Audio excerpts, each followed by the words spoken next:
Hi, I'm Alan, and here's the part 2 of our home office renovation. And as you can see, dito sa likod ko, ito yung tinatawag kong Wall of Fame.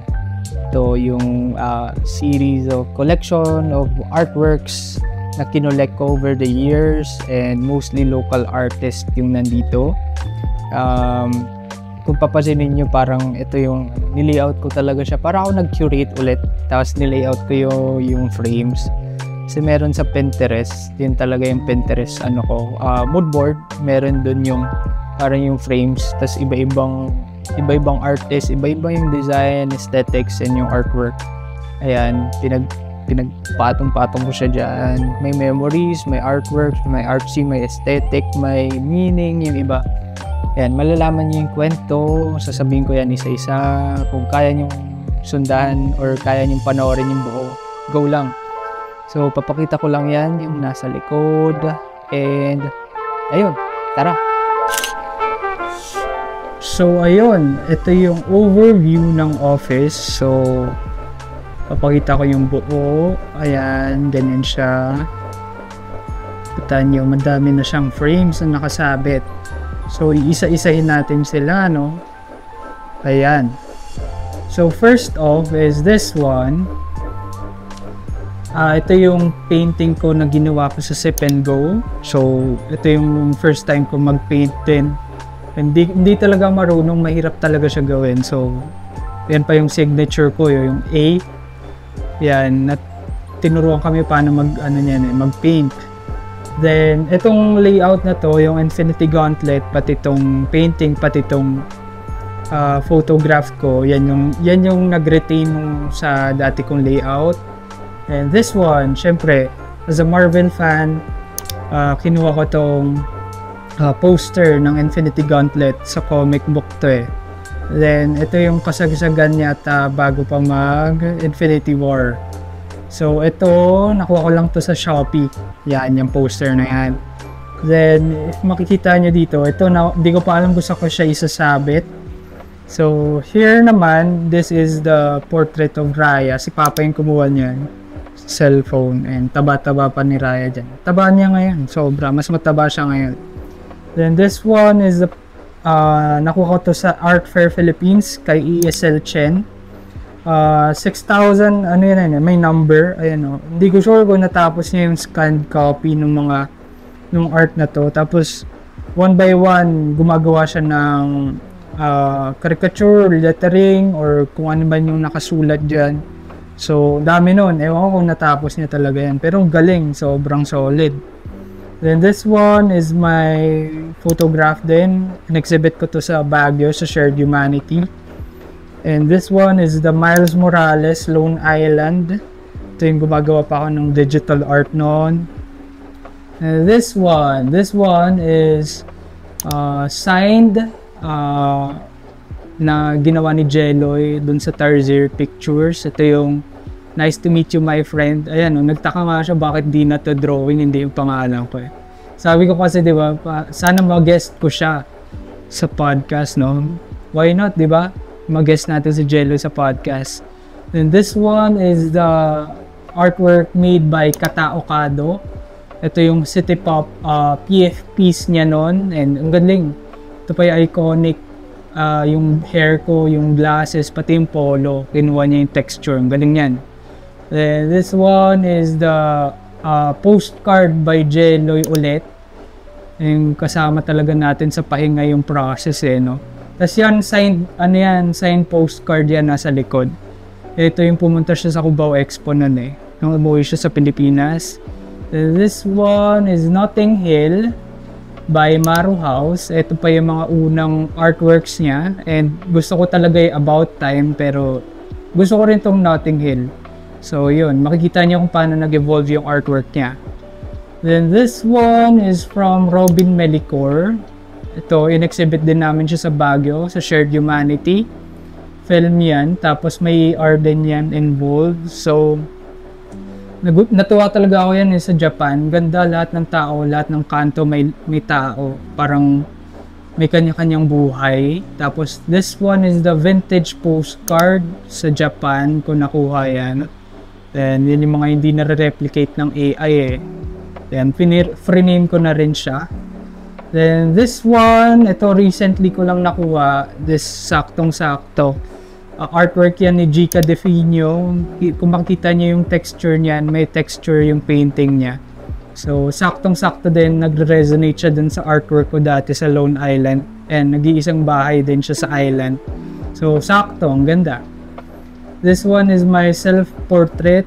Kinuha to sa Instax ni El. Ito yung exhibit namin sa Baguio. Yung first ever na kinurate kong exhibit andito. So, yan. Nagpa-picture ako. Tapos yung title ng exhibit is Shared Humanity. Yan, grabe. Sobrang solid. This one is, sinasabi ko yung nag-evolve yung artwork ni Maru House. Ang ganda niyan. Kung makita niyo yung artwork. Tapos pagka textured yung yung paper, pati yung artwork, ang ganda. Gustong gusto ko yung colors niya. Then this one, in-exhibit din namin to sa Baguio. Ito yung kuha naman ni Wedgie Baluyot. Naging guest din namin to sa Dito Drawing. Ayan, film, photograph din to. Tapos may ER. Ito yung windmill. Hindi ko sure ko sa Pililla Rizal to eh. So yan. And this one is from Lloyd Zapanta. Ito, Unity Won't Pay the Bills. Diba? Tamang-tama yan sa panahon natin, no? Anong nangyari na. Pero yan, gawa to ni Lloyd Zapanta. Sobrang solid na artist talaga yan. Then this one is with me and Yula. Ang ganda, Ang ganda ng kuha. Ito naman gamit ang... Ito Instax. Ito Polaroid. Yung legit na Polaroid. Kuha to ni Wedgie. Tapos nasa Cubao Expo kami niyan eh. Kasama si Ron, Lalaine, Wedgie. Kami-kami yata yun. Then this one is my Gachapon haul. Pumunta kami ng Japan, nandiyan sila. Ito bigay ni Ulrika, si Luffy. Ito yung Smithsky. Di ako mahilig sa blind boxes eh, pero yan. Ito gusto ko lang kasi ng Smithsky. This one is yung kay Lay Melendres, collaboration with Only Pato. Ito yung largest mural blockchain integrated. Yun, sobrang solid din nun. Pwede nyo puntahan yun sa Santa Mesa. And this one is the one that I made. Pinicturean ko to sa Manila Bay nung around 2018 or 2019 yata to. Ang ganda kasi nung kulay ng tubig niyan eh. Kaya tinitikan ko na. And ito, sinasabi ko, grabe. Sobrang solid na photog to. Sobrang idol namin. Kay Jelson Chu. Grabe yung composition, di ba? Yung tao, yung nasa MRT, yung kulay, parang Pilipinas nga yung sinabi ko sa last vlog. Yung red and blue, na parang nagsisymbolize siya ng Philippines. Grabe yung nito, sobrang lalim ng artwork na to. Then this one is the one that I made also. Para siyang Wes Anderson style na Star Wars. Ayan, si Darth Vader and si 3PO nakaupo. And ito, yung mga books ko na hindi ko pa tapos basahin. Ito journal, Atomic Habits, Secrets of Millionaire, Creative Act, Visual Noise. Ito, grabe, ang bigat. Ang bigat kasi nito eh, medyo dito pa lang ako. Ayan o. Hindi ko siya kayang basahin ng buo kasi ang bigat talaga sa pakiramdam. Pero basahin yan. Some People Need Killing. Sobrang idol natin yan, si Patricia Evangelista. Then, may mga books pa ako dito. Ayan, hindi ko pa siya nababasa. May novice pa. Dito yung mga novice magazines. So, yan. Then, dito na tayo. Sa taas. This is the portrait of Baby Raya. Ito yung nasa office chair ko pa siya nun eh. Around, pandemic na yata to. Kasi, na to eh. Ito na yung nag-i-stream ako ng laro. Tapos nag-aagaw siya ng upuan. And sobrang baby pa ni Raya dyan. Ito from Pinterest. Wala lang. Ginawa ko siyang middle piece pang pang statement. Then this is from Papemel Roti. Focus on what matters. Siyempre, yan yung mantra natin, di ba? Then next is this one. Yung Repol. Photograph ko din to gamit sa Manila Bay din to. Di ko nga alam kung nangingisda sila that time or talagang naliligo lang yung bata eh. Pero ang ganda kasi nung ilaw dyan, saktong-sakto yung silhouette. So, may collaboration kami ni Deadman dito. So, meron siyang augmented reality wherein pag tinapat mo yung phone mo using Artivibe app, gagalaw tong photo. So, yung collaboration ko kay Deadman, sobrang solid yan. Nag-exhibit din namin yan sa Baguio. So, Artivibe, no? Baka naman, in-sponsoran mo kami dyan sa pagka-AR na yan. Then next is this one, Black Eyed Freaks by Noc Escueta, Nocturnal. Yan din yung ginawa ko, parang ginawa niyang PFP ko. Iconic hair, iconic glasses, tsaka yung polo. Galing, grabe. Next is this one. Ito yung gusto ko i-exhibit. May collection ako dyan ng street photography of game in a game. So, Red Dead Redemption 2. May mode kasi dun sa Red Dead Redemption 2 na photo, hindi siya parang may camera ka. Magkaiba yung photo mode sa sa may camera ka. So, para siyang nag-i-street photog ka talaga dun sa game. So, ang gagaling kasi ng NPCs dun, nagsasalita, tapos nag-i-interact sa'yo. So, parang ahead of its time talaga yung laro na yun. And gusto ko siya exhibit kasi kada town, meron akong, parang Humans of Red Dead parang Humans of New York. Kada town meron sila. Then this one is the Chamba shot na nasa Chestnuts pa ako. Double exposure siya sa couple. Wala, natuwa ako dito, nakachamba ako Hindi ko rin alam kung paano ko siya nagawa. Then this one is a Funko Pop by 13 kasi fan talaga ako ng 13 comics since college. And yung meron ako nito, Funko Pop din na Spider-Man kay Yula, bigay ni Yula. Naisipan ko kung saan ko siya ilalagay dito. Ayan, meron akong ring light kasi minsan nagpa-podcast ako. And this one, yung wallpaper ko ngayon is, ito yung first time ko mag-film camera. And si Reggie yung nasa gitna Kaya hulaan nyo kung saan yan. Galing. Ito sa UP to Di mo akalain sa UP to, UP Diliman. Tapos, para siyang sa ibang bansa, Sobrang dreamy and surreal. Pero yung white na yan, yung mga white na yan, yan yung sa cotton plant. Yung nabunga na sila, tapos bumagsak na dun sa grasslands. Ang ganda. Parang nasa snow ka talaga. Galing, di ba? Gamit ko dito Minolta. And this one, I got it from Cubao Expo. Donald Art Co. to Sobrang luma na nitong painting na to. Hindi ko alam kung alam ko may value yan pero ganda lang. Additional piece. Then this one is from John the Beloved. Ito yung sa COVID pa. Yan yung parang sinasabi ko sa inyo, yung parang nasa panyo ng mga albularyo. Tapos, yan yung gamit nila, diba? Yung mga ritual. Galing. This one, fan ako ng Stranger Things. Tapos, gusto ko yung pagka-comic vibe niya, comic cover. Ayan, kinuha ko to sa Shopee. Yan, pwede niyo bilhin yan doon. Ewan ko kung available pa to kasi yung bilis na ubos ng mga wallpaper, poster nun Then, this one, ito naman, Valorant, Killjoy and Raze. Kasi Killjoy main ako, kaya kinuha ko tong poster ng Killjoy. Ayan, tapos nagre-raze na rin ako ngayon. Pero tagal ko nang di nag-valo, Ayan, alam ko sa Shopee ko rin to nabili. Ewan ko nandun pa yung seller. And this one is from Jose Victor. Galing niya, may perma pa. Japanese Batman. Hindi ko alam tawag dyan pero ang ganda, Ganda ng pagka-Japanese, niya. Yung parang mga gods nila. Yung sa Naruto, yung mga may Then, this one is one of the remnants of the calendar of 24th Barbers. Gawa to ni Tisha Esquejo, yung artwork dito sa taas. And ginawa kong December kasi yun yung birth month ko. Diba? Ang ganda. Then, ito, yung aswang. Sobrang laki niyan. Aswang poster. Ayan, parang isa ako sa Philippines na may ganyan. Salamat talaga kay El sa pagbigay sa akin itong poster. Talagang iningatan ko talaga siya hanggang umuwi. Kasi wala akong lalagyan nun. Ang laki ng dala-dala ko. Ayoko siya makusot. Ayan. Then, meron ako dito, andito pa yung iba. Ito yung hindi ko pa nasasabit, yung manananggal ni Evilville, yung foil art. Ito yung gawa ni Belmar. Ito yung Baka NFT. Tapos ito yung parang postcard wall. Diyan pa yung mga memories. Ayun yung mga alalang pang inspo. Tapos ito yung vinyl lover. Wow.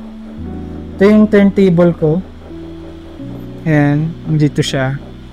Tapos itong watch ay yung wall clock. Ito parang di na to drawing inspired kasi white and blue yung color palette. Ito hindi ko sure kung ano ilalagay ko dyan na ilaw. Ayan, kita nyo yung vinyl collection ko. Pwede akong gumawa ng vlog about this one sa vinyl collection ko. Ang dami na, sobra. May mga bisyo na hindi mo talaga gustong pasukin kasi ang gastos ng plaka. So yan, nandiyan yan. Tapos ito, yung Baconism, nagawa ko noon. Ito yung parang ano ko sa Lone Island doon. Pinasa ko sa Meat Space. Then, opening ng Meat Space to sakto. One of the first exhibits doon, ito yung ginamit ko. Bacon. Tapos may parang Red Dead Redemption pa kasi yung trip kong laro noon, kaya may parang may nagkakabayo. And, ganun siya. All started from here. Then, ito naman is a photograph on Batanes. Ayan, yung Mount Iraya. Parang New Zealand talaga. Yung dagat, blue. Yung sky, blue. Yung grass, green na green. Grabe. Ganda. Meron pa ako isang variation yan. So, hindi ko sure kung ipiprint ko siya or papamigay ko siya. So, who knows, di ba? Yan, yun. Then, ito yung station ni Mama. Then, ito. Yung calendar na sinasabi ko sa inyo. Dun sa 24th Barbers. Legit na calendar talaga siya. Ayan. Sinave ko siya. Meron ako sinave na mas mint dyan. Talagang iningatan ko. Then, yun no? Yun yung ano natin. So, yun. Yan yung kabuuan ng ating home office. And hopefully, magkaroon ako ng bigger office na para isabit pa yung ibang artworks kasi marami pa. And gusto ko talaga mag-collect pa ng mas maraming artworks from local artists dito sa Philippines. Ang dami kong inaayang ngayon na creatives and artists na talagang gusto ko i-collect. And yun, doon na nagtapos yung vlog natin dito sa part 2 of our home office renovation. So, kung umabot kayo dito sa part na to, may pag-giveaway kami. Hindi, pero joke lang. Wala. And yun, kung umabot kayo sa part na to, galing.